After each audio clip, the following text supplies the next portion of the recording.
Comment se débarrasser des triggers? Les triggers se forment pendant une expérience traumatisante et sont les connexions neurologiques que notre cerveau a créées pour nous protéger.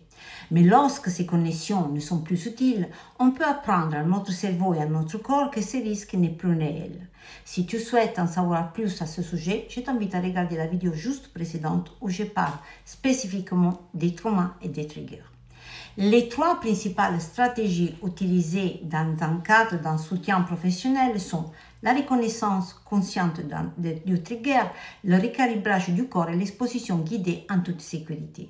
Avant de rentrer dans les détails des techniques, pour moi, il est très important, crucial de souligner que les techniques nécessitent toujours l'accompagnement d'un thérapeute qualifié, en particulier pour la dernière.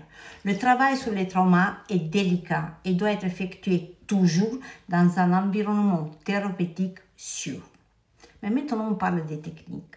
La reconnaissance consciente du trigger me permet de reconnaître et nommer le trigger qui me rappelle l'événement, détournant ainsi mon focus du danger en créant un espace entre moi et la réaction automatique.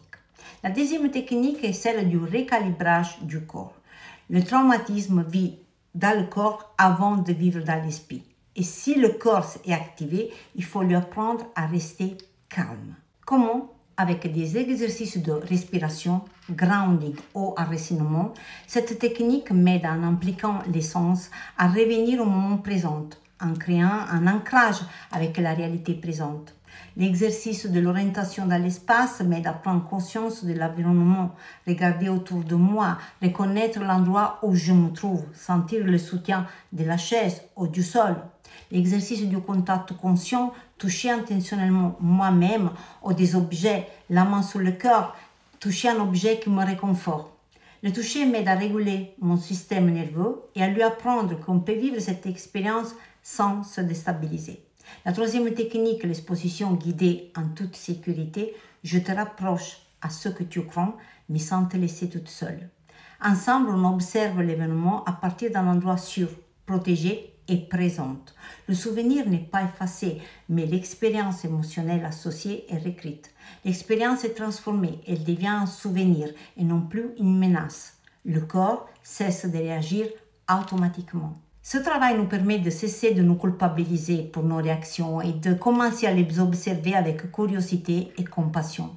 Le développement de cette nouvelle conscience transforme tout, la relation avec soi-même, avec les autres, avec notre vie. Les triggers ne sont pas des ennemis à combattre, ils ont été créés par notre cerveau pour nous protéger.